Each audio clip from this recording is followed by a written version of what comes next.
اور جب تمہارے لڑکے بالغ ہو جائیں تو ان کو بھی اسی طرح اجازت لینی چاہیے جس طرح ان سے اگلے یعنی بڑے آدمی اجازت حاصل کرتے رہے ہیں۔ اس طرح اللہ تم سے اپنی آیتیں کھول کھول کر بیان فرماتا ہے، اور اللہ جاننے والا ہے، حکمت والا ہے۔ اور بڑی عمر کی عورتیں جن کو نکاح کی توقع نہیں رہی اور وہ زائد کپڑے اتار کر سر ننگا کر لیا کریں تو ان پر کچھ گناہ نہیں، بشرطے کہ اپنی زینت کی چیزیں نہ ظاہر کریں، اور اگر اس سے بھی بچیں تو یہ ان کے حق میں بہتر ہے، اور اللہ سنتا ہے، جانتا ہے۔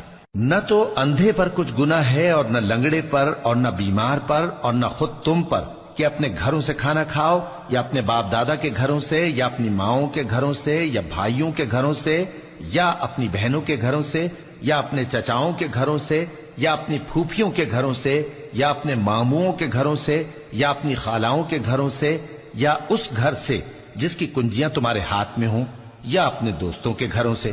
اور اس کا بھی تم پر کچھ گناہ نہیں کہ سب مل کر کھانا کھاؤ یا جدا جدا۔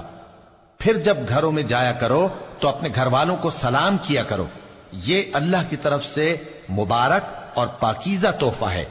اس طرح اللہ اپنی آیتیں کھول کھول کر بیان فرماتا ہے تاکہ تم سمجھو۔ مومن تو وہ ہیں جو اللہ پر اور اس کے رسول پر ایمان لائے، اور جب کبھی ایسے کام کے لیے جو جمع ہو کر کرنے کا ہو پیغمبر کے پاس جمع ہوں تو ان سے اجازت لیے بغیر چلے نہیں جاتے۔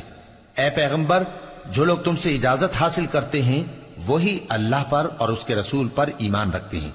سو جب یہ لوگ تم سے کسی کام کے لیے اجازت مانگا کریں تو ان میں سے جسے چاہا کرو اجازت دے دیا کرو، اور ان کے لیے اللہ سے بخشش مانگا کرو، کچھ شک نہیں کہ اللہ بخشنے والا ہے، مہربان ہے۔ مومنو، پیغمبر کے پکارنے کو ایسا خیال نہ کرنا جیسا تم آپس میں ایک دوسرے کو پکارتے ہو۔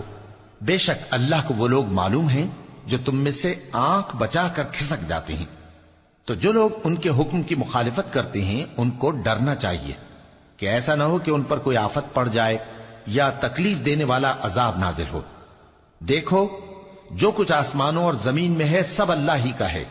جس طریق پر تم ہو وہ اسے جانتا ہے، اور جس روز لوگ اس کی طرف لوٹائے جائیں گے تو جو عمل وہ کرتے رہے وہ ان کو بتا دے گا، اور اللہ ہر چیز سے واقف ہے۔